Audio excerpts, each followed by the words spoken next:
नमस्कार दोस्तों, AGIS में आपका स्वागत है।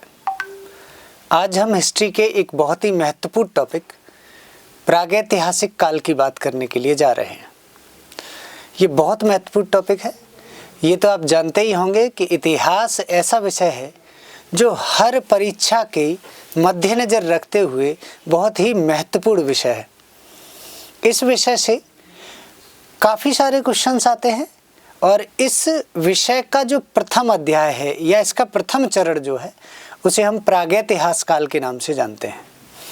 तो आइए, स्वागत है आपका हिस्ट्री की सीरीज में और आज हम जानेंगे प्रागैतिहास काल के बारे में। मैं जितेंद्र सिंह और आज आपको इतिहास के प्रथम अध्याय की बात बताऊंगा। सबसे पहले जानने के लिए हम इतिहास के पूरे इंडेक्स की बात कर लेते हैं, स्ट्रक्चर की बात कर लेते हैं कि किस तरीके से इतिहास को पढ़ा जाता है। आज जो टॉपिक हम पढ़ रहे हैं वो टॉपिक इतिहास में कहाँ आता है, तो यह इतिहास का पहला ही टॉपिक है। इसे इंग्लिश में प्री हिस्ट्री कहा जाता है और इसे हिंदी में प्रागैतिहास काल के नाम से जानते हैं। प्री हिस्ट्री मतलब प्रागैतिहास काल।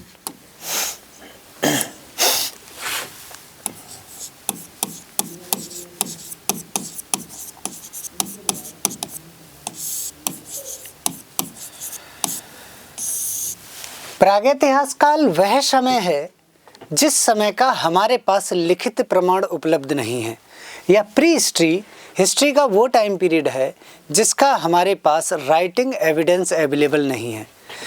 इस प्री हिस्ट्री में हम मुख्यतः ये चार टॉपिक पढ़ते हैं। एक है आपका पैलियोलिथिक एज, दूसरा है मीसोलिथिक एज, तीसरा है नियोलिथिक एज और चौथा है चालकोलिथिक एज। पैलियोलिथिक एज को हिंदी में पुरा पाषाण काल के नाम से जानते हैं।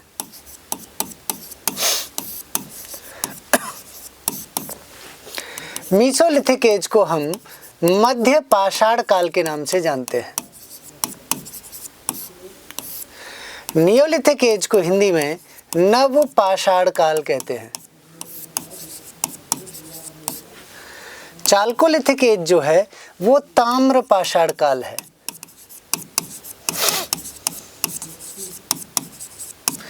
इससे ये समझ में आता है कि प्रागैतिहास काल के अंतिम चरण में ही धातु युग का प्रारंभ हुआ।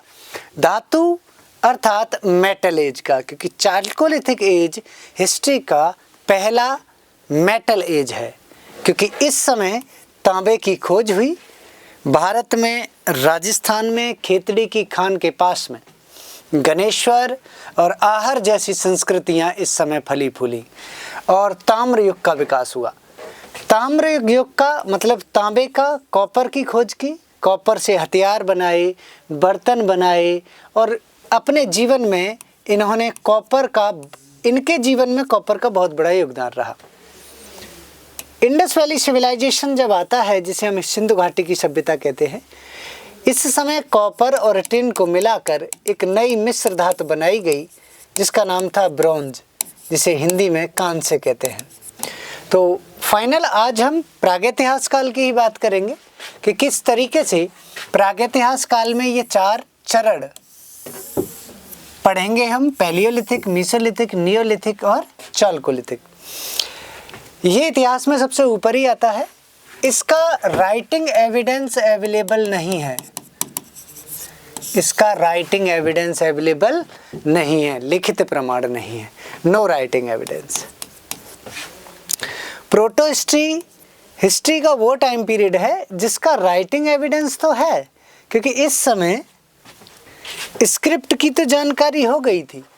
सिंधु घाटी सभ्यता के लोग जो द्रविड़ कहे जाते थे, उन्होंने एक लिपि का आविष्कार किया था और उस लिपि को पिक्टोग्राफिक या ब्रूस्टोफिडान लिपि के नाम से जानते हैं।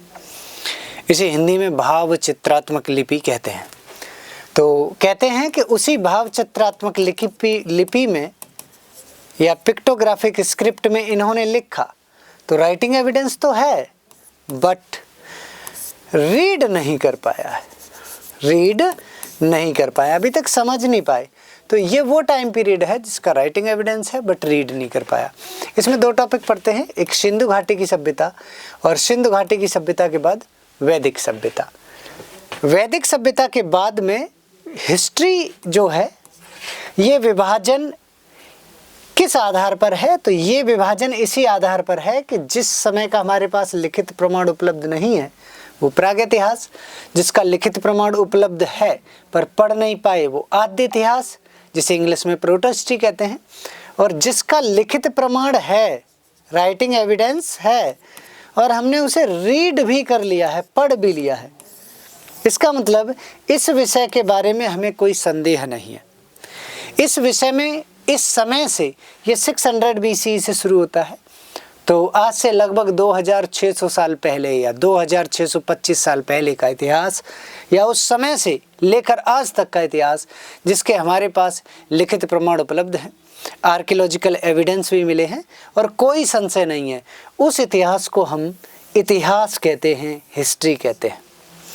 इसे 3 भागों में बांटते हैं। प्राचीन इतिहास जिसमें हिंदू शासकों ने शासन किया, भारत में सबसे पहले पाली भाषा का प्रचलन था, उसके बाद संस्कृत और फिर हिंदी आई।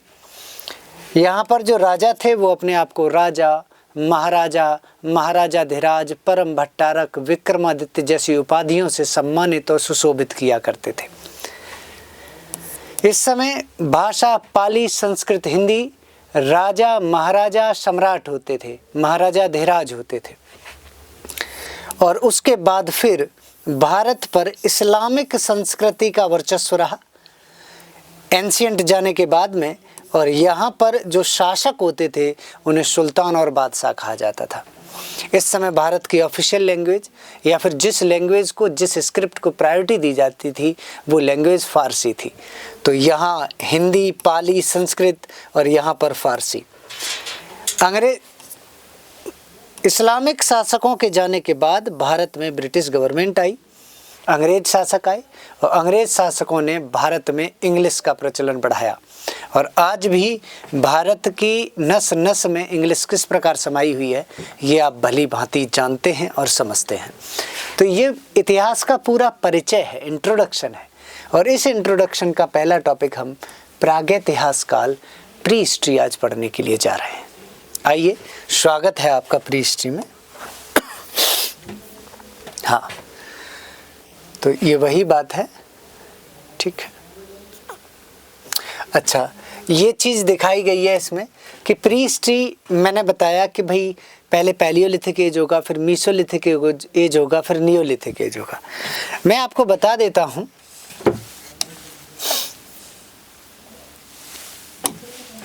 कि जिस तरह से आज हम प्रागैतिहास काल पढ़ रहे हैं,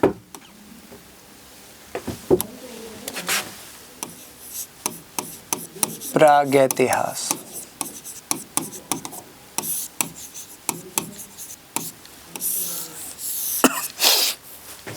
प्री हिस्ट्री,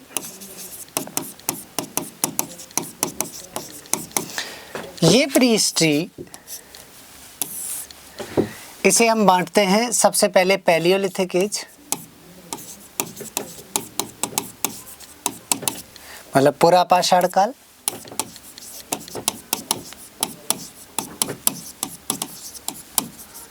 अब ये जो पुरापाषाण काल है ये वाला सबसे पहले, अब मीसोलिथिक आने से पहले मीसोलिथिक, दूसरा मीसोलिथिक था और तीसरा था नियोलिथिक, नवपाषाण काल। ये है नव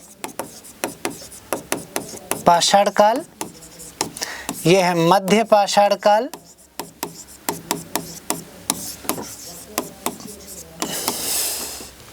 ये है आपका पुरापाषाण काल, पैलियोलिथिक एज।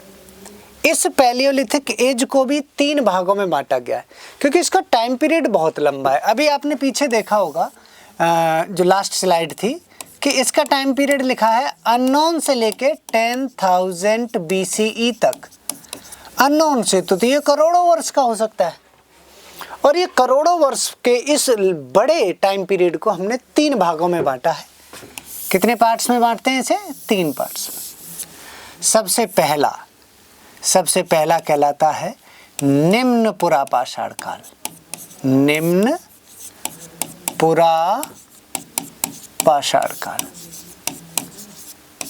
जिसे कहते हैं लोअर पैलियोलिथिक एज। क्या कहते हैं? Lower palaeolithic age. ठीक है। हाँ, इसके बाद इसका दूसरा फेज जो है वो है मध्य पुरापाषाण काल, मध्य पुरापाषाण काल।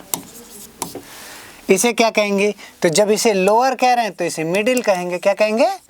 Middle palaeolithic age. तीसरा जो है वो है उच्च पुरापाषाण काल, उच्च पुरापाषाण काल। तो इसे भी हम 3 भागों में बांट दिया हमने पुरापाषाण काल को। सबसे पहले वाले को निम्न क्यों कहा? निम्न का मतलब होता है लोअर, सबसे नीचे। क्योंकि जो सबसे पुरानी चीज होती है, जो सबसे पुराने अवशेष होते हैं, वो धरती में, धरती के सबसे नीचे अर्थात गहराई में मिलते हैं। तो जो लोअर में मिले हैं जिनके एविडेंस, वो होंगे निम्न पुरापाषाण काल के। उससे ऊपर जो मिले होंगे वो मिडिल पुरापाषाण काल के, और पुरापाषाण काल में सबसे ऊपर जो अवशेष मिले होंगे वो उच्च पुरापाषाण काल के अवशेष होंगे। तो ये खुदाई के आधार पर, एक्सकेवेशन के आधार पर हमने इसे 3 भागों में बांटा। सबसे गहरी खुदाई में मिले सबसे पुराने, तो सबसे पुराना समय निम्न, लोअर, निम्न पुरापाषाण काल। उससे ऊपर मिला मध्य पुरापाषाण काल, सबसे ऊपर मिला पुरापाषाण काल। और जब ये तीनों खत्म हो जाते हैं उसके बाद में फिर मीसोलिथिक एज और सबसे नया नियोलिथिक एज। ठीक है, ये था। इसके नीचे एक और था चाल्कोलिथिक एज, ताम्रपाषाण काल। अच्छा, चाल्कोलिथिक को, और इसके बाद आया IVC, इंडस वैली सिविलाइजेशन, और इसके बाद आया वैदिक। अगर आप धातु के उपयोग के आधार पर देखें, मेटल के यूज के बेस पर देखें, तो हम कहेंगे कि चाल्कोलिथिक में कॉपर का एक्सकेवेशन हुआ या कॉपर को खोज की गई, डिस्कवर हुआ। IVC में एक मेटल बनाया ब्रॉन्ज, और वैदिक में क्या किसकी खोज हुई? आयरन की। तो इन तीनों को मिला के, कॉपर, ब्रॉन्ज, आयरन, इसे मेटल एज के नाम से जानते हैं इन तीनों को। और यही 3 जो हमारी अभी स्लाइड थी, उस स्लाइड में आपने देखा होगा। तो दिखाते हैं आपको ये मेटल एज वाला पार्ट, ये रहा कि यहाँ पर पहला एक प्री हिस्ट्री को बांटा 2 पार्ट में, स्टोन एज में और मेटल एज में। स्टोन एज में पैलियोलिथिक, मीसोलिथिक, नियोलिथिक, और पैलियोलिथिक पुरापाषाण काल को भी 3 में, लोअर में, मिडिल में और अपर में। आशा करते हैं कि आपको ये समझ में आया होगा कि किस तरीके से ये पैलियोलिथिक को इन 3 पार्ट में डिवाइड कर दिया गया है। जब अपर खत्म हो जाएगा उसके बाद आ जाएगा मीसो, मीसो के बाद नियो, नियो के बाद में चाल्को आया है, तो चाल्को को ले लिया मेटल एज में। देखो तांबे का प्रयोग कर रहे हैं, तांबे से हथियार बना रहे। IVC में ब्रोंज एक मिक्स मेटल बना दिया, और वैदिक एज में आयरन का प्रयोग कर दिया। ठीक है, तो इस तरीके से हम ये चीजें देखते हैं कि प्री हिस्ट्री को 2 पार्ट में, 2 सेक्शंस में डिवाइड कर दिया, स्टोन और मेटल। क्लियर है? तो आइए, शुरुआत तो स्टोन से ही होगी क्योंकि स्टोन ही सबसे पुराना है। तो सबसे पहले हम बात करते हैं पैलियोलिथिक एज की। अच्छा, मोटी मोटी कुछ बातें मैं आपको बता देता हूँ। पैलियोलिथिक एज वो एज है जो सबसे पुराना है। इस समय, ये वो समय है जिस समय ये बताते हैं कि विश्व में सबसे पुराने मानव हुए, जैसे होमोनिड अफ्रीका के उत्तर पश्चिमी क्षेत्र में। इसके बाद होमो हैबिलस साउथ अफ्रीका के पास में, जिसे कारीगर मानव कहते थे। यही वो समय है जब ऑस्ट्रेलोपिथिकस नाम का मानव अफ्रीका के पूर्वी तटों पर पाया जाता था।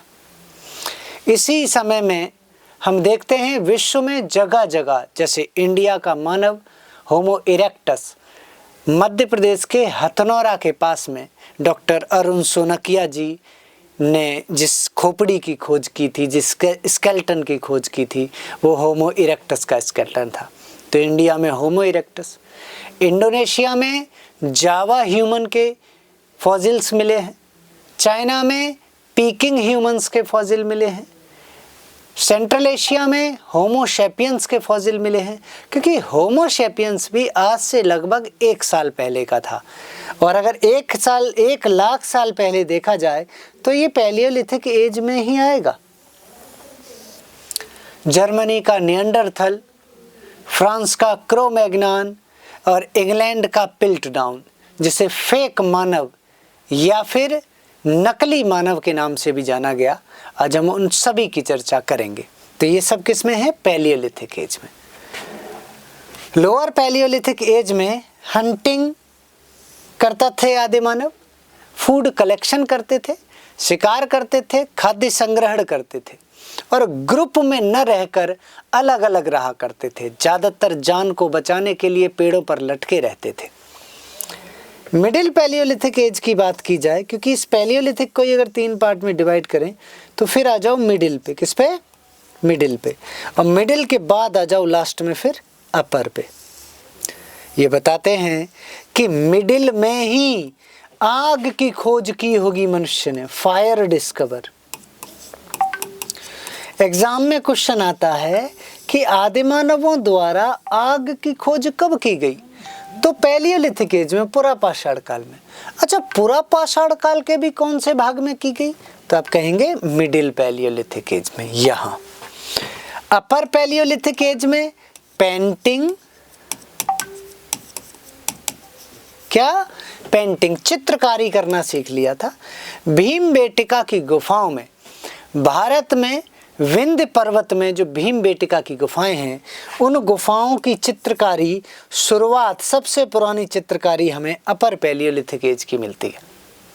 इससे ये सिद्ध होता है कि होमो सैपियंस या निएंडरथल जैसे मानव जो अंतिम संस्कार करते थे, फ्यूनरल करते थे और चित्रकारी करते थे, होमो सैपियंस, निएंडरथल, ये अपर पैलियोलिथिक एज में हुए होंगे। तो पेंटिंग और फ्यूनरल मतलब अंतिम संस्कार, चित्रकारी और अंतिम संस्कार, दफनाना, ठीक है। तो अंतिम संस्कार करना अपर पैलियोलिथिक एज में सीखा है या पैलियोलिथिक के लास्ट फेज में सीखा है। मिडिल पैलियोलिथिक एज में आग की खोज हुई है, अर्थात पैलियोलिथिक एज में ही हुई है, पुरा पाषाण काल में ही हुई है या मध्य पुरा पाषाण काल में हुई है। मीसोलिथिक एज में बताते हैं कि डोमेस्टिकेशन करना सीखा मनुष्य ने। मीसोलिथिक एज में पशुपालन, सबसे पहला पशु कुत्ता पाला गया था, डॉग। तो यहाँ पर डॉग डोमेस्टिकेशन के एविडेंस हमें मध्य पाषाण काल के मिले हैं। भारत में 2 जगह हैं, एक राजस्थान का बागौर है और एक मध्य प्रदेश का आदमगढ़। ये 2 जगह ऐसी जगह हैं जहाँ पर हमें कुत्तों को पालने के बड़ी मात्रा में एविडेंस मिले हैं, सबूत मिले हैं। तो आग की खोज मिडिल पैलियोलिथिक एज में, चित्रकारी और अंतिम संस्कार अपर पैलियोलिथिक एज में, जिसे उच्च पुरा पाषाण काल कहते हैं। मध्य पाषाण काल में पशुपालन प्रारंभ किया है और कृषि भी प्रारंभ हो गई है, लेकिन बहुत अच्छे स्तर पर नहीं है, प्रारंभिक स्तर पर है। इसके बाद आता है आपका ये नियोलिथिक एज, नव पाषाण काल। और नव पाषाण काल में तो कृषि, पशुपालन और रूरल डेवलपमेंट शुरू हुआ, मतलब ग्रामीण विकास हुआ।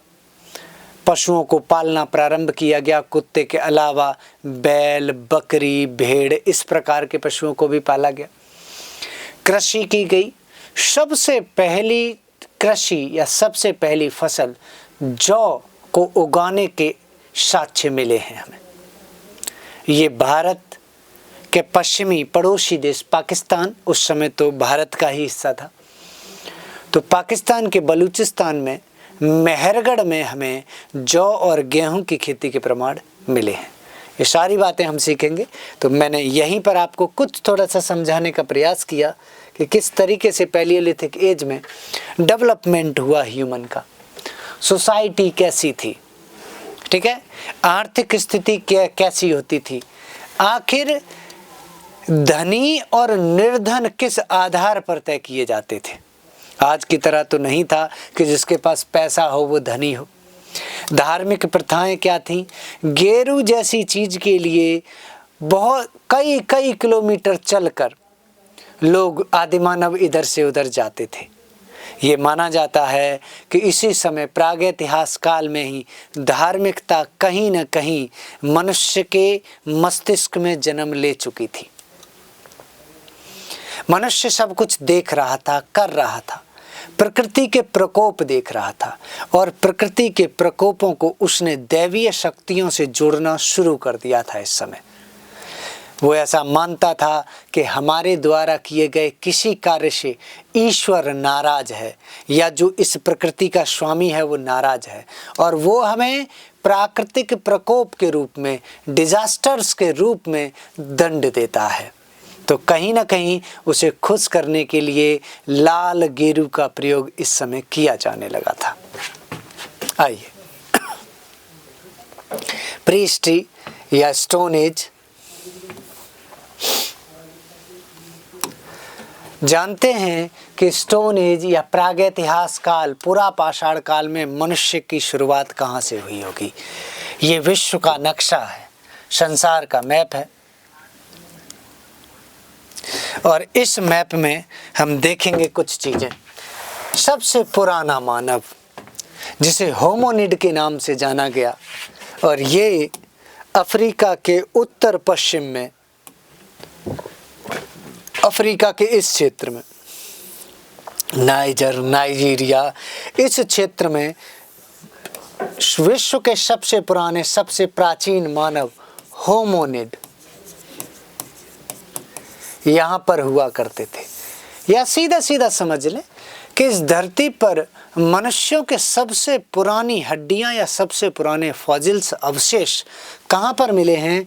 तो इस अफ्रीका के नॉर्थ वेस्ट में, पश्चिम उत्तर पश्चिम में, इस क्षेत्र में। ये बताते हैं कि जहाँ आज सहारा रेगिस्तान है, जहाँ पर आज एक पेड़ नहीं होता, इस पूरे क्षेत्र में पहले कभी घने जंगल हुआ करते थे, पेड़ हुआ करते थे। ये जो दृश्य दिखाया जा रहा है, ये सूखते हुए पेड़ और अपने बच्चों को लेकर, और ये इस क्षेत्र से पूरब का रुख करते हुए दिखाए जा रहे हैं।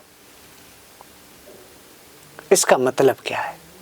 इसका मतलब ये है कि ये रेगिस्तान बनना शुरू हो चुका था। पहले यहाँ पर घने जंगल हुआ करते थे और अब ये घने जंगल सूखने लगे थे। ऐसा इसलिए क्योंकि इस क्षेत्र में एक पर्वत होगा और उस पर्वत ने इधर से आने वाली मानसूनी हवाओं को रोककर यहाँ तक सीमित कर दिया। और जब वो हवाएं इधर न जा सकें, बादल इधर न जा सके, तो एक हरा भरा प्रदेश, एक हरा भरा क्षेत्र सूखे की चपेट में आ गया और दुनिया का सबसे बड़ा रेगिस्तान, सहारा रेगिस्तान का निर्माण हुआ। होमोनिड पूरब की तरफ बढ़े होंगे और धीरे धीरे वो इसी तरीके से पूरब की तरफ बढ़ते चले गए। विश्व में कहाँ कहाँ मनुष्यों के अवशेष पाए गए? तो होमोनिड यहाँ नीचे अफ्रीका के साउथ में, साउथ अफ्रीका में हमें होमो हैबिलस नाम के आदिमानवों के अवशेष मिले हैं, हड्डियां मिली। और होमो हैबिलस को कारीगर मानव के नाम से जाना जाता है। अफ्रीका के इस पूर्वी तट पर हमें ऑस्ट्रेलोपिथेकस के एविडेंस मिले हैं। इस सेशन में हम क्वेश्चंस को भी डिस्कस करेंगे जो यूपीएससी में या सिविल की उच्च स्तरीय परीक्षाओं में जो प्रश्न पूछे गए हैं, वो प्रश्न किस तरीके से आते हैं। अब एक प्रश्न तो यहीं से बन जाता है कि जैसे ऑस्ट्रेलोपिथेकस मानव कहाँ पाया गया, तो ज़्यादातर बच्चे बता देंगे कि ऑस्ट्रेलिया में। अब ऑस्ट्रेलोपिथेकस नाम है तो ऑस्ट्रेलिया में पाया गया होगा, वहाँ पर होते होंगे ये। तो नहीं, ये अफ्रीका के पूर्वी तटीय क्षेत्र में ये मानव पाए जाते थे। तो अफ्रीका में 3 हो गए, होमोनिड, होमो हैबिलस और ऑस्ट्रेलोपिथिकस। इंडिया के मध्य प्रदेश में होमो इरेक्टस, इंडोनेशिया के जावा आइलैंड पे जावा मानव, चीन में पीकिंग, सेंट्रल एशिया में होमो सैपियंस, फ्रांस में क्रो-मैग्नन, जर्मनी में निएंडरथल और यूके में पिल्टडाउन। ये संसार में पाए जाने वाले प्रमुख मानव हैं। आइए इनकी तस्वीरें या इनके फोटो देखने का प्रयास करते हैं। सबसे पुराने मानव होमोनिड, कारीगर मानव होमो हैबिलस, ठीक है, तो इसे हम हैंडीमैन के नाम से या कारीगर मानव के नाम से जानते हैं। यह है आपका ऑस्ट्रेलोपिथिकस, ठीक है, कम ये भी नहीं थे कारीगरी में, लेकिन ये थोड़े से ज़्यादा ऊपर थे और ये तीनों ही अफ्रीका के आदि मानव हुआ करते थे उस समय। बताते हैं कि मानव जीवन की शुरुआत अफ्रीका से ही हुई।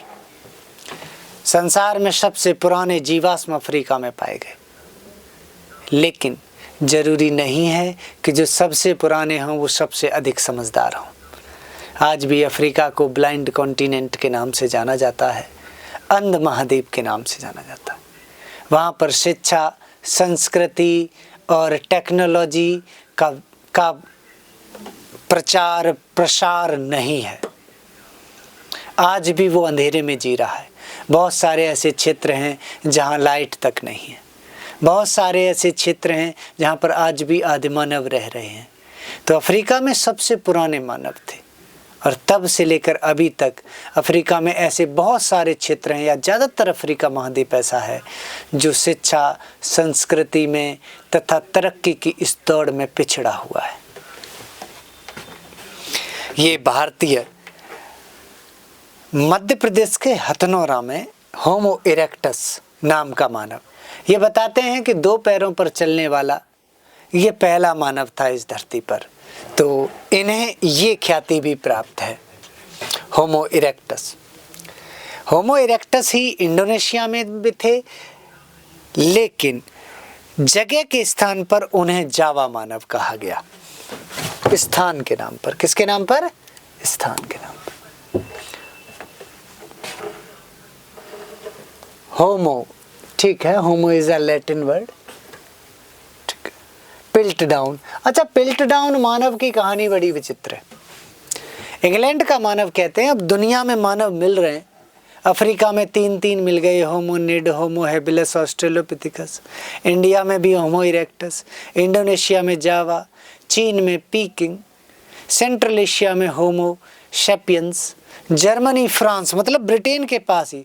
तो उन्हें ऐसा लगा, घबराहट हुई उन्हें कि भैया हमारे यहाँ जीवन ही नहीं था, हमारा कोई पुराना कल्चर ही नहीं है, हम कहाँ से आए। तो उन्होंने ये दिखाने के लिए कि भाई हम शुरुआत से यहाँ रह रहे हैं और हम सबसे अधिक समझदार थे, क्योंकि 65% दुनिया को सबसे पहले हमने अपना उपनिवेश बनाया, गुलाम बनाया। तो ब्रिटेन को बड़ी चिढ़ हुई, तो उन्होंने एक फेक मानव तैयार कर लिया, एक फेक आदि मानव तैयार कर लिया, जिसका नाम उन्होंने पिल्टडाउन रखा। क्या रखा? पिल्टडाउन। आप देख रहे हैं प्रतिष्ठित साइंटिस्ट चार्ल्स डॉनसन और एक खोपड़ी को लेकर कुछ रिसर्च कर रहे हैं। ये बताते हैं कि ये पूरा झूठ था। पिल्टडाउन मैन की कहानी 1912 की एक खोज से शुरू होती है, जिसने दुनिया को हिला कर रख दिया था। जब चार्ल्स डॉनसन ने दावा किया था कि उन्होंने शुरुआती वानरों और मनुष्यों के बीच लापता लिंक की खोज कर चुके हैं, ठीक है, और हकीकत में लेकिन उन्होंने संसार के सामने ये बात नहीं लेकर आए। 1953 में अंततः यह एक धोखा साबित हुआ। 1912 में उन्होंने घोषणा की, अनाउंसमेंट किया। 53 में पता चला कि ये तो धोखा है। 2016 में एक वैज्ञानिक अध्ययन में पता चला कि नकली सबूतों के पीछे एक शौकिया पुरातत्वविद चार्ल्स डॉनसन थे।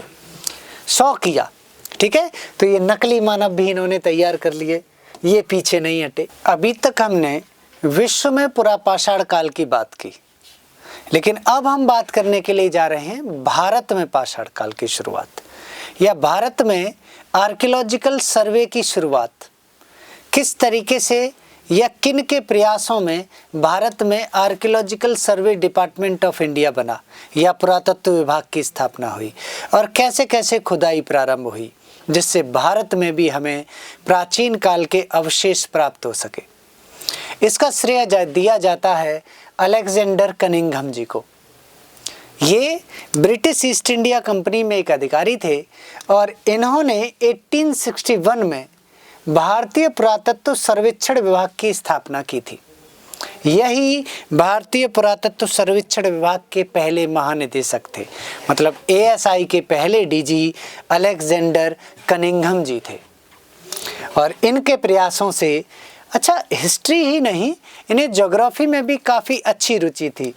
प्राचीन भारत का भूगोल नामक किताब भी इन्होंने लिखी है, लेकिन भारत में ASI की स्थापना करने के कारण इन्हें फादर ऑफ इंडियन आर्कियोलॉजी के नाम से जानते हैं। मतलब प्राचीन भारत का भूगोल लिखा है और भारतीय पुरातत्व के जनक हैं। ये कौन है? भारतीय पुरातत्व के जनक। तो इंडिया में ASI की स्थापना की इन्होंने, archaeological survey department of India की स्थापना की 1861 में। ये हैं अलेक्जेंडर कनिंघम जी। अब इनके बाद में जब स्थापना हो गई 61 में, तो 61 के बाद में 2 साल बाद 63 में खुदाई चल रही थी, जगह जगह एक्सकेवेशन हो रहा था। तब तमिलनाडु में एक जगह है पल्लवरम। पल्लवरम में 1863 में रॉबर्ट ब्रूस फूट नामक एक पुरातत्वविद ने, एक आर्कियोलॉजिस्ट ने वहाँ पर हैंडेक्स खोज निकाले, और ये भारत में पुरापाषाण काल की खुदाई का प्रथम प्रमाण था, या फिर भारत में पुरापाषाण काल का पहला एविडेंस था।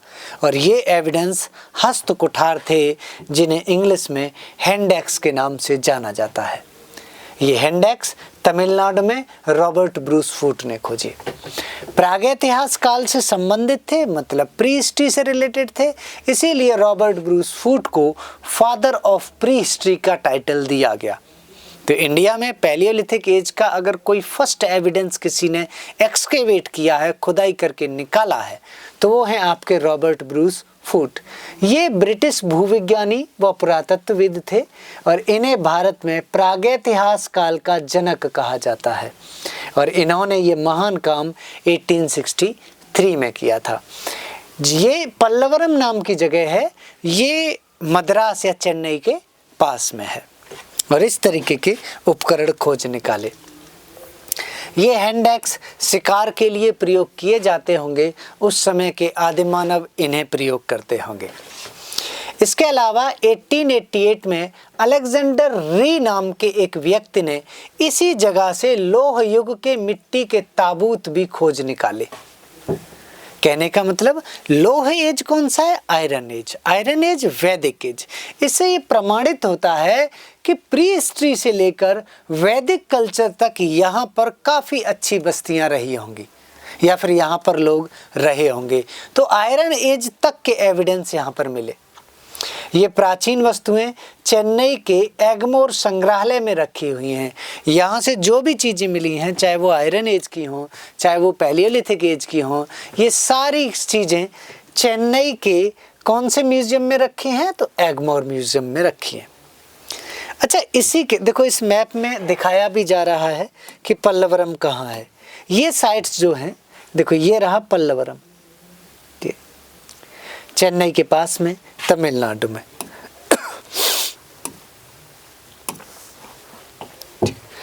पल्लवरम के बाद में अतिरमपक्कम नाम की जगह भी है। अतिरपक्कम यहाँ पर, यहीं पर नीचे है। गुडियाम एक जगह है जो पैलियोलिथिक एज के एविडेंस यहाँ मिले हैं।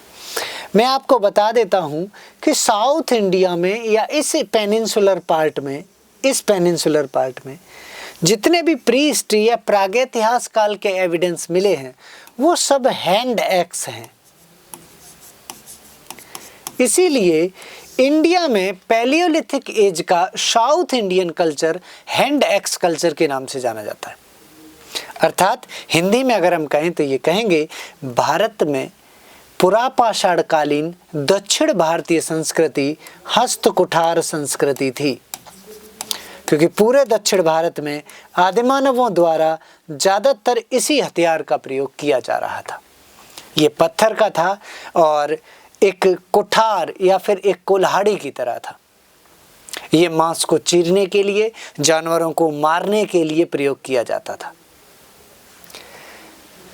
अगर मिडिल इंडिया में आए, मध्य भारत में आए, तो मध्य भारत में एक तो हथनौरा, एक भीमबेटका, ये दो जगह हैं। भीमबेटका हम पहले बात कर चुके हैं, पैलियोलिथिक एज की में ही, और यहाँ पर पेंटिंग के एविडेंस मिले और लोअर पैलियोलिथिक एज में मिले हैं, ये आपको पता है क्योंकि फर्स्ट शुरुआत में ही हमने ये बात बताई थी। हथनौरा वो जगह है जिस जगह पर भारत में एकमात्र आदिमानव का एविडेंस मिला है। यहाँ पर हैंड एक्स मिले हैं, मतलब उनके द्वारा प्रयोग किए गए हथियार मिले हैं साउथ इंडिया, दक्षिण भारत में। उत्तर भारत में भी आदिमानवों द्वारा प्रयोग किए गए हथियार ही मिले हैं, लेकिन यहाँ के जो हथियार हैं वो हैंड एक्स हैं, जबकि उत्तर भारत में जो हथियार मिले हैं उन हथियारों को हम चापर चॉपिंग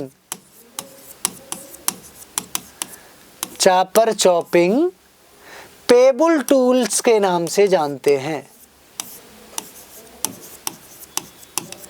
तो इस तरीके से north Indian culture, palaeolithic age का north Indian culture chopper chopping culture, palaeolithic age का south Indian culture hand axe culture. India में कहाँ पर पैलियोलिथिक एज की पेंटिंग के एविडेंस मिले हैं? भीमबेटका में। इंडिया में कहाँ पर ह्यूमन स्केलेटन मिला है, स्कल मिला है, खोपड़ी मिली है? तो वो हथनौरा में। क्लियर हो रही हैं ये बातें? आपको पूरा एक नज़र में भारत में पूरा पाषाण काल मैंने आपको दिखा दिया है। अगर इसी बात को मैं हिंदी में बोलूं तो कुछ इस प्रकार, भारत में पुरा पाषाण कालीन उत्तर भारतीय संस्कृति को चापर चौपर संस्कृति के नाम से जाना जाता है। ये ऐसा हथियार होता था चापर चॉपिंग जो दोनों तरफ से काटता था। मतलब अगर ये है तो इसमें इधर भी धार होगी, शार्प होगा, और इधर भी शार्प होगा, इस तरीके का ऐसा पत्थर का टूल जो किधर से भी किसी भी साइड से मार दिया जाए और नुकसान पहुंचाए। और शायद इमरजेंसी में या फिर किसी एक जानवर का शिकार करते समय और दूसरा जानवर आ जाए तो उससे बचने के लिए इसे उल्टी डायरेक्शन में मारकर ही उसे आघात पहुंचाया जा सकता था। इसीलिए उत्तर भारत में ऐसे हथियारों का प्रयोग हुआ। दक्षिण भारत में पुरा पाषाण कालीन दक्षिण भारत संस्कृति को हस्तकुठार संस्कृति के नाम से जानते हैं। मध्य भारत में भीमबेटका की गुफाएं पाषाण कालीन चित्रकारी का प्रमाण हैं, जबकि हथनौरा ऐसी जगह है जहां पर एक आदिमानव की, जिसका नाम है होमो इरेक्टस की खोपड़ी मिली है। डॉक्टर अरुण सोनकिया जी ने इस खोपड़ी की खोज की। तो ये पूरा हमने पैलियोलिथिक एज देख लिया है। ठीक है, आइए और पुरा पाषाण काल के बारे में जानते हैं। ठीक है, इसी होमो इरेक्टस को नर्मदा मानव भी कहते हैं। नर्मदा मानव क्यों कहते हैं इसे? नर्मदा मानव इसलिए कहते हैं क्योंकि नर्मदा नदी के किनारे हथनौरा नाम की जगह जीवाश्म खोपड़ी मिली है। 6 लाख वर्ष पहले थी।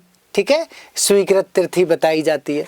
तो आज से 5 या 6 लाख साल पहले भारत में होमो इरेक्टस रह रहे थे और ये समय पुरा पाषाण कालीन ही था। ये वही पुरा पाषाण कालीन समय है जिस समय देखिए भारत में बर्फ पड़ रही थी। इसका मतलब पैलियोलिथिक एज आइस एज का पार्ट है। ठीक है, आप देख सकते हैं ये बर्फ पड़ रही है, मतलब यहाँ पर नोएडा, दिल्ली, दक्षिण भारत में भी बर्फ ही बर्फ। इस पूरी धरती पर आइस एज था उस समय, और उस समय पूरी धरती पर ही महत्वपूर्ण स्थानों पर पुरा पाषाण कालीन संस्कृतियां पनप रही थी। ठीक है, तो जलवायु की बात की जाए तो महाद्वीपीय हिमनद थे। अच्छा, ये हैं डॉक्टर अरुण सोनकिया जी। क्या नाम है इनका? डॉक्टर अरुण सोनकिया। 1982 में मानव जीवाश्म खोपड़ी मिली थी। यह जीवाश्म दक्षिण एशिया में मानव जीवाश्म की पहली खोज थी और इसे नर्मदा मानव के नाम से जाना जाता है। डॉक्टर अरुण सोनकिया ने इस जीवाश्म की खोज की थी और इसके लिए उन्हें राष्ट्रपति सम्मान से सम्मानित किया गया था। आप देख सकते हैं कि इस तरीके से अरुण सोनकिया जी बैठे हुए हैं और ये होमो इरेक्टस की खोपड़ी की खोज कर रहे हैं या उसे देख रहे हैं। ये हैं डॉक्टर अरुण सोनकिया जी, आपको दिखाई दे रहे होंगे। तो ये वही है, अभी मैंने बताया था हथनौरा नाम की जगह पर।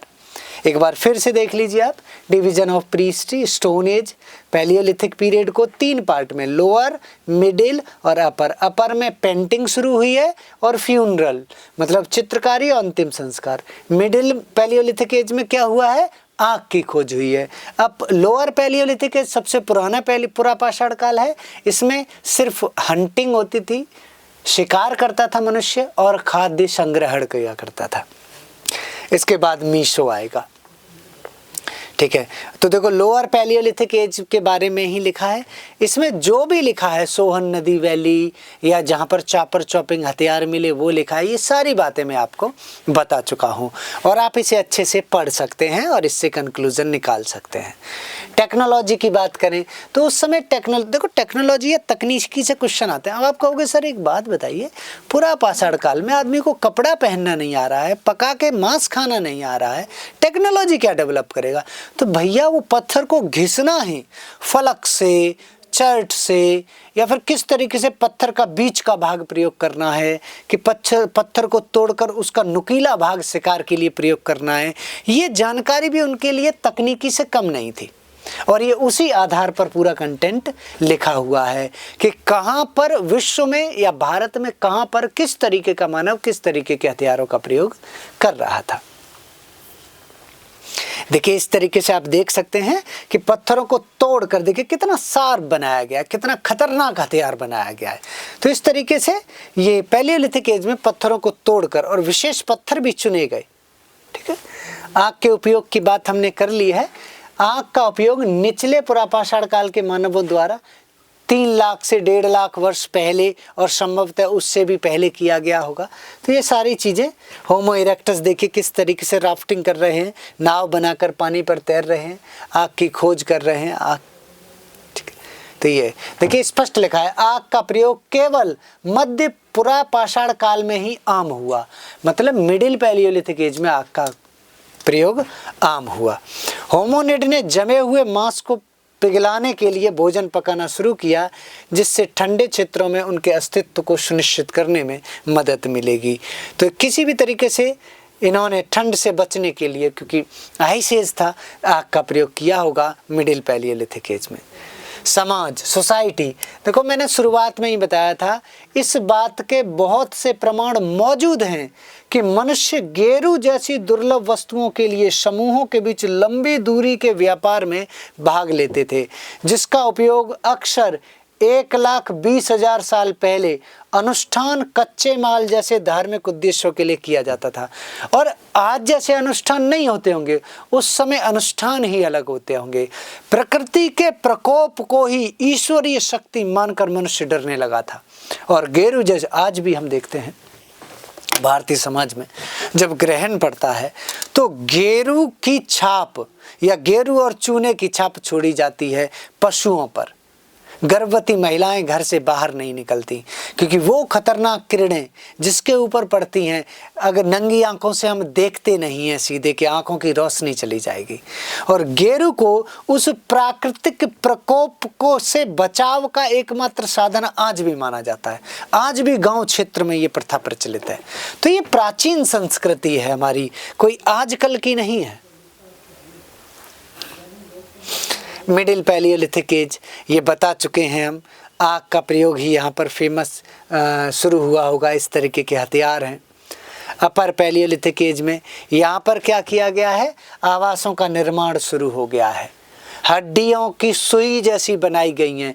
मांस को 2 टुकड़े ले लिए, ठंड तो पड़ी रही होगी, किसी जानवर को मार लिया, उसका मांस उतार लिया और उसके कपड़े जैसे या शरीर ढकने के लिए कोई चीज़ बना दी ठंड से बचने के लिए। और हड्डी में कोई धागा फंसा कर या फिर कोई ऐसी चीज़ फंसा कर किसी भी तरीके से उसे सिल दिया गया जो प्राकृतिक रूप से उपलब्ध हो। बना नहीं लिया है धागा, नहीं कपास का उत्पादन शुरू हो गया है। पत्थरों को इकट्ठा करने लगे। ये पेंटिंग है भीमबेटका गुफाओं की, ठीक है। एक और बात कि उस समय जो मानव थे, उस समय के जो जानवर थे वो आज के जानवरों से अलग थे। बहुत सारे ऐसे जानवर हैं जो आज हैं ही नहीं, और उस समय बहुत बड़े बड़े ऐसे बहुत सारे सरीसृप, जलचर, स्थलचर या उभयचर, ऐसे बहुत सारे जीव थे जो मनुष्यों से बहुत ज़्यादा बड़े हुआ करते थे। जैसा कि इस स्लाइड में दिखाया गया है, कछुआ टर्टल जैसा एक जीव है, वो मनुष्यों से देखिए कितना बड़ा है। तो ऐसा हुआ करता था। अलग प्रकार के शेर भी हुआ करते थे, इनकी भी बहुत ज़्यादा कैटेगरियाँ थी टाइगर्स की, जिनमें 2 दांत हुआ करते थे बड़े बड़े। तो इस तरीके के पूरे एविडेंस हमें मिले हैं। और पेंटिंग के माध्यम से, ये जो पेंटिंग है भीमबेटका गुफा की पेंटिंग है, जहाँ पर कुछ अजीब सा दिखाया जा रहा है। अगर आप गौर से देखेंगे तो ये देखिए, ये मुर्गे या मोर जैसे हैं जो दौड़ रहे हैं, और ये कुछ हथियार लेकर उसका शिकार करने को आमद है। ये आप देखिए, पशुओं को पालना, डोमेस्टिकेशन शायद शुरू हो गया है, और ये डोमेस्टिकेशन शुरू करने के बाद उन्हें सवारियों के रूप में प्रयोग कर रहे हैं। हाथ में कुछ भाला जैसा ले रखा है, शायद शिकार के लिए जा रहे हैं, और एक विशेष लीडर भी है। इस तरीके के दृश्य हमें देखने के लिए मिलते हैं भीमबेटका की गुफाओं में, जो उस समय की सोसाइटी को रिप्रेजेंट करते हैं और कुछ समझाने का प्रयास करते हैं।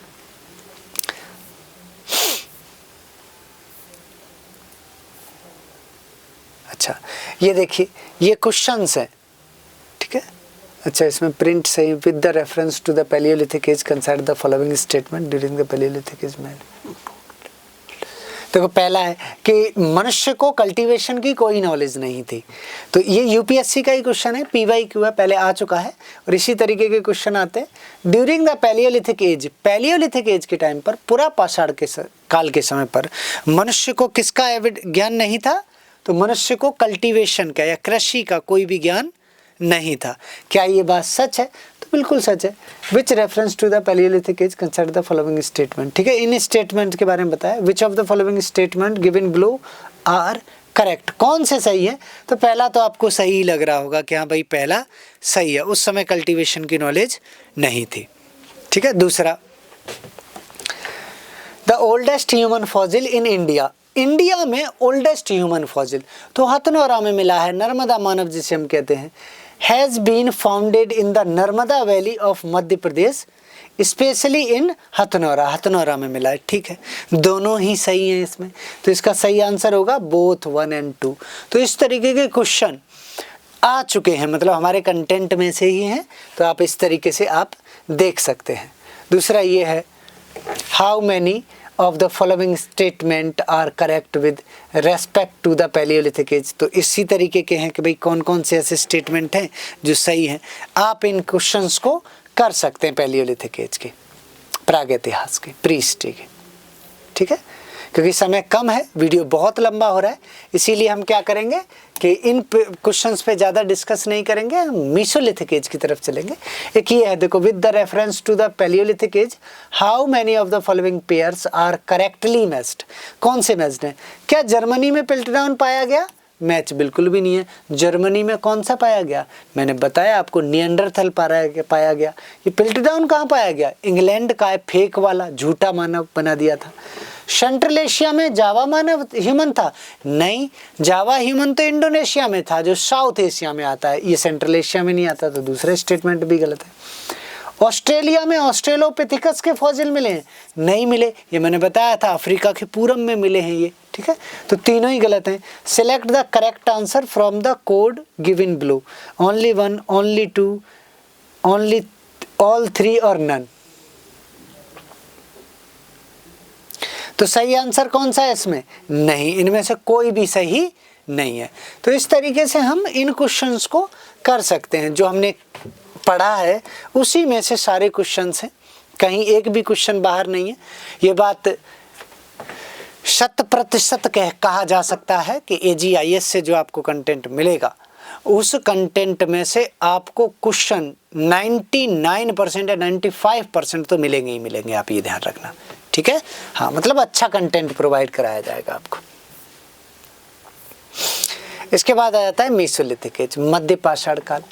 मध्य पाषाण काल को हम माइक्रोलिथ एज के नाम से भी जानते हैं। सूक्ष्म पाषाण काल या सूक्ष्म पाषाण उपकरणों का काल। इस समय पत्थरों को तोड़ तोड़कर छोटे छोटे ब्लेड टाइप के इस तरीके के बनाने लगे थे और उन्हें प्रयोग करने लगे थे। किस चीज में? हंटिंग में या शिकार में। ठीक है, तो ये माइक्रोलिथ एज है, मीसोलिथिक एज। अब देख लीजिए, हम आ गए मीसोलिथिक एज में। अभी तक हमने पढ़ा है पैलियोलिथिक एज। पैलियोलिथिक एज में लोअर, मिडिल और अपर पैलियोलिथिक एज पढ़ चुके हैं और कुछ क्वेश्चंस भी देख चुके हैं पैलियोलिथिक एज के। अब mesolithic age. Mesolithic age domestication age है। जिस तरीके से पुरापाषाण काल के जनक हम रॉबर्ट ब्रूस फूट को कह रहे थे, वैसे ही मीसोलिथिक एज के फादर C.L. कार्लाइल को इसलिए कहा जाता है क्योंकि इन्होंने विंध्यन रॉक्स में, विंध्य पर्वत की श्रृंखलाओं में इन्होंने मध्य पाषाण काल के उपकरण या फिर उस समय के एविडेंसों को खोज निकाला था।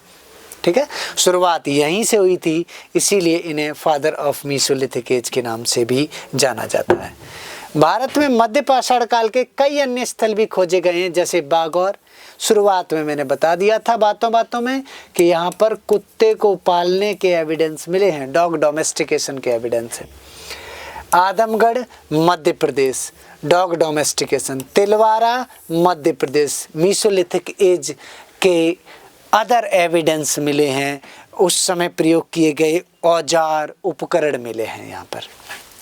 ठीक है, मीसोलिथिक एज। इसे माइक्रोलिथ एज के नाम से भी जाना जाता है।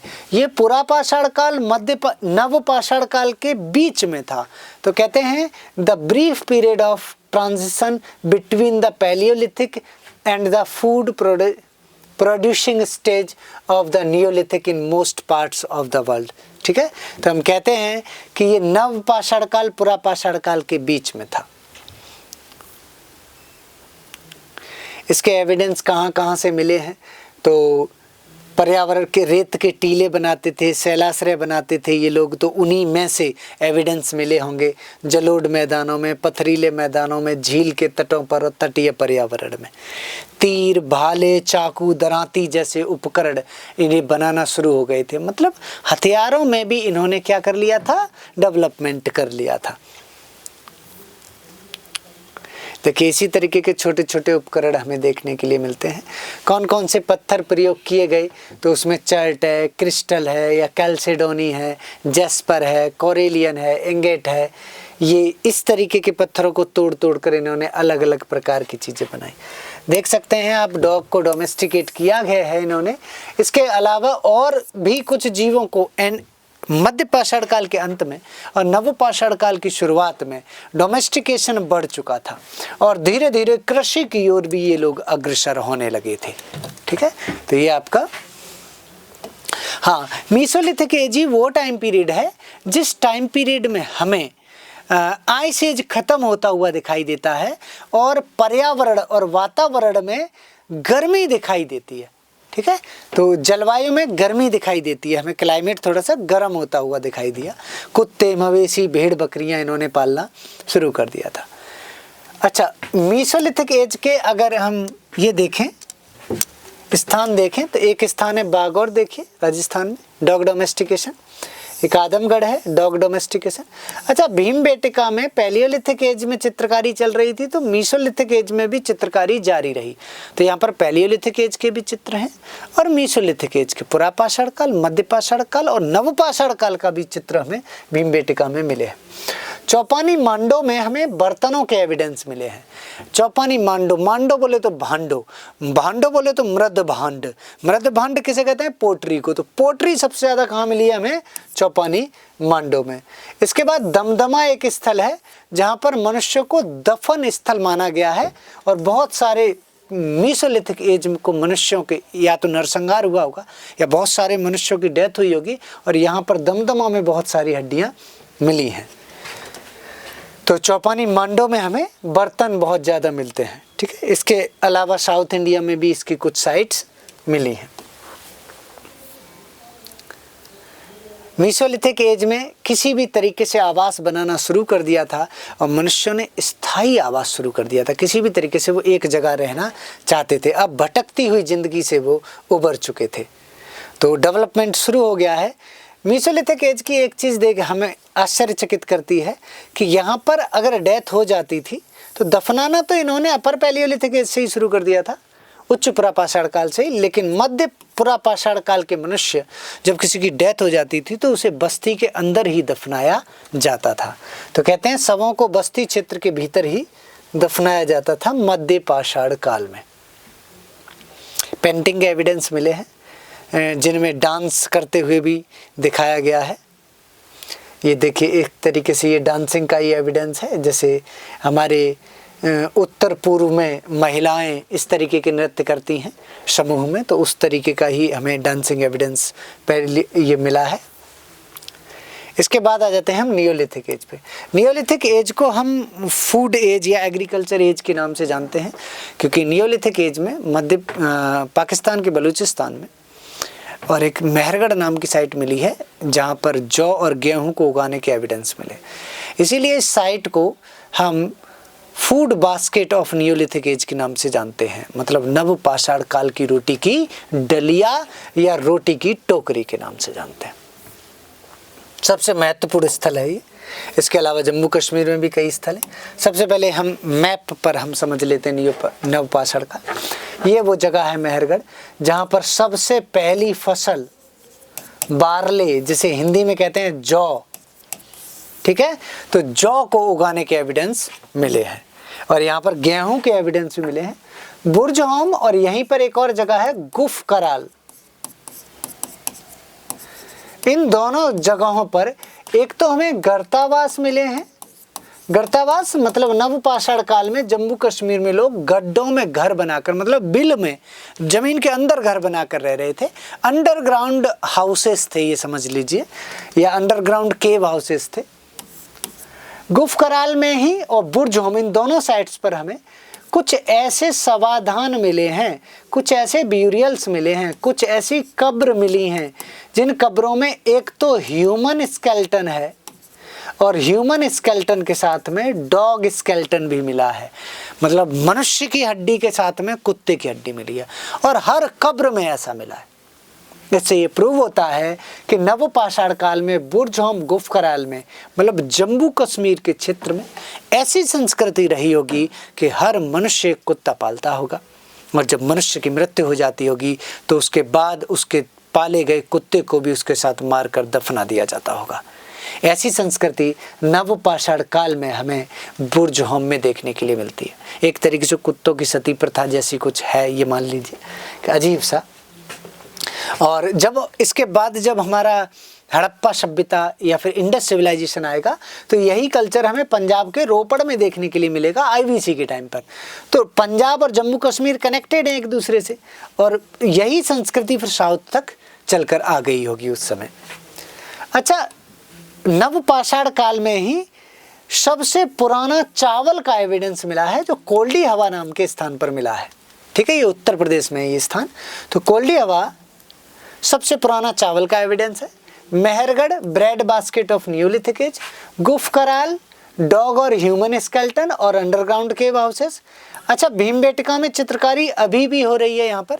ठीक है, इसके अलावा एग्रीकल्चर एंड डोमेस्टिकेशन के एविडेंस हमें इस नॉर्थ ईस्ट में दाऊजली हंडिंग नाम की एक जगह पर भी मिले हैं। इसके अलावा अगर नीचे आ जाएंगे हम तो एक जगह है Paiyampalli. Paiyampalli first evidence of textile manufacturing. Neolithic age में पेयमपल्ली में साउथ इंडिया में कपड़ा भी बनाने लगे थे या फिर कॉटन की खेती शुरू कर दी थी और कपड़े बनाने की एक फैक्ट्री या फिर एक कारखाने का उल्लेख, एविडेंस है, उल्लेख नहीं एविडेंस है। ठीक है, एविडेंस एक्सकेवेशन में मिला है हमें। ठीक, तो इस तरीके से आपने देखा नियोलिथिक एज को कि किस तरीके से मेहरगढ़, गुफ कराल, बुरजहोम, कोल्डी हवा, भीमबेटका से लेकर पेयमपल्ली तक पूरे भारत में ही गांव बन रहे थे। ये ग्रामीण सभ्यताएं थीं। यहाँ पर पहिए का आविष्कार हो चुका था, पहिया गोल बन चुका था, बैलगाड़ियाँ बनाने लगे थे लोग और एक स्थान से दूसरे स्थान तक जाने के लिए बैलगाड़ियों का प्रयोग करने लगे थे। अब स्थायी आवास बनने लगे। तो स्थायी आवास कब बने हैं? नियोलिथिक एज में। जो मैंने बताया है वही सारी चीजें यहाँ लिखी हैं। ये कहते हैं कि इस समय के बाद में, देखो सोने की तो नॉलेज थी, गोल्ड की नॉलेज थी, लेकिन गोल्ड क्योंकि उस समय शिकार का ज्यादा प्रचलन था, सेफ्टी का पॉइंट ऑफ व्यू ज्यादा था, तो गोल्ड को बेकार समझकर छोड़ दिया गया, उसे यूज नहीं किया गया। गोल्ड की नॉलेज तो थी उस समय। बर्तनों का निर्माण होने लगा, बर्तन बनने लगे और बर्तनों पर चित्रकारी भी हमें देखने के लिए मिलती है। और इसके बाद आ जाता है चालकोलिथिक एज। कहने का मतलब फर्स्ट आपका ये रहा फर्स्ट मेटल एज। इसमें भारत में 8 कल्चर मिले हैं, मैं आपको बता देता हूँ। इसमें सबसे पहला कल्चर है ऊपर गणेश्वर, जो जोधपुर क्षेत्र में है। इसके बाद आहार है, फिर कायथा है, उसके बाद जौरवे है, ठीक है। गुजरात में भी आपको रंगपुर और प्रभास नाम के कल्चर मिले हैं, ठीक है। तो कायथा कल्चर है, आहार कल्चर है, सावलदा कल्चर है इसमें, ठीक है। तो 8 कल्चर हैं, गणेश्वर से शुरू होता है, गणेश्वर। अच्छा, एक ट्रिक भी है इसे याद करने की, आकाश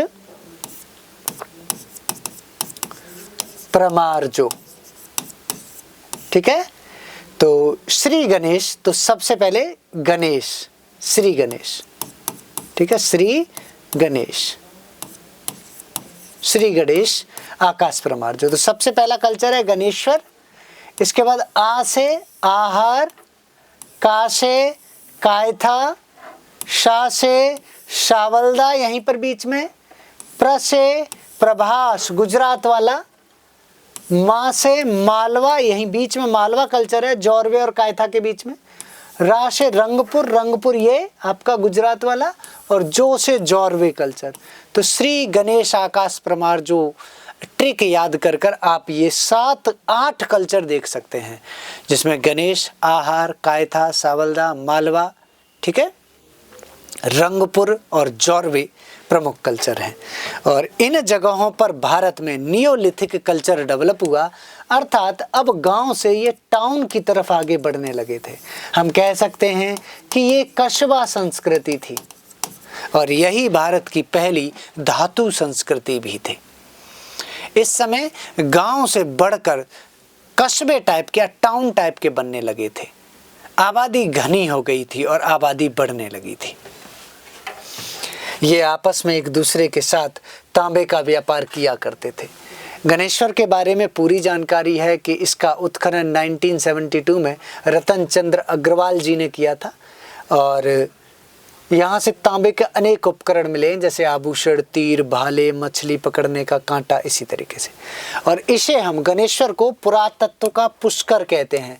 एग्जाम में क्वेश्चन पूछा जाता है कि चालकोलिथिक एज की सबसे नदर्न साइट कौन सी है, तो सबसे उत्तरी संस्कृति, सबसे नॉर्थ कल्चर गणेश्वर कल्चर है चालकोलिथिक एज का, ताम्रपाषाण का। और सबसे दक्षिणी कल्चर कौन सा है? जौरवे कल्चर है, जो आज के महाराष्ट्र में है, और गणेश्वर आज के राजस्थान के उत्तरी भाग में है। गणेश्वर के बाद में आहार के बारे में, आहार बनास संस्कृति, क्योंकि बनास नदी की तट पर थी ये, और भीलवाड़ा राजस्थान में है ये संस्कृति। तो आहार संस्कृति से किस तरीके के उपकरण बर्तन मिले हैं वो सारे आपके सामने हैं। आहार के बाद आप सभी तो नहीं लिखी हैं, फिर जो जो एग्जाम पॉइंट ऑफ व्यू से इम्पोर्टेंट है, जौरवे कल्चर, तो हमने जौरवे कल्चर के बारे में लिखा है, जौरवे संस्कृति। और यही वो जौरवे संस्कृति है जहाँ पर आगे चलकर जब इसके बाद आएगा आपका IVC, इंडस वैली सिविलाइजेशन, सिंधु घाटी की सभ्यता, और इसके जस्ट बाद या फिर इसी समय पर जब IVC चल रहा होगा, और IVC के बाद में फिर वैदिक एज आएगा, आर्यन द्वारा सिविलाइजेशन डेवलप की जाएगी, और अर्बन सिविलाइजेशन को उखाड़कर रूरल सिविलाइजेशन दोबारा से स्टेबल कर दी जाएगी। तब इसी जौरवे नाम की जगह पर महापाषाणिक संस्कृति होगी, जिसे हम मेगालिथिक कल्चर के नाम से जानते हैं, जो लगभग 1000 BCE के आसपास थी। उसे हम पढ़ेंगे उस समय हम वैदिक एज के टाइम पीरियड पर ही, ठीक है। और ये हैं इससे आने वाले क्वेश्चंस, ठीक है। तो consider the following statement with the respect of Burzahom neolithic age site. तो बुर्जहोम के बारे में बताना है कि भैया बुर्जहोम नियोलिथिक साइट जो है उससे संबंधित कौन सा प्रश्न सही है। अगर हम इसे देखें तो इसमें पहला है it is situated in the Kashmir valley, ये कश्मीर वैली में था, ठीक है, अच्छी बात है, तो कश्मीर में ही था, ठीक है। दूसरा, the people living in Burzahom practised agriculture and animal domestication, क्या बुर्जहोम के लोग पशुपालन करते थे? तो करते थे, ठीक है, क्योंकि वहाँ पे हमने देखा है कुत्तों को पालने के एविडेंस मिले हैं, हर कब्र में एक डॉग का स्केलेटन मिला है।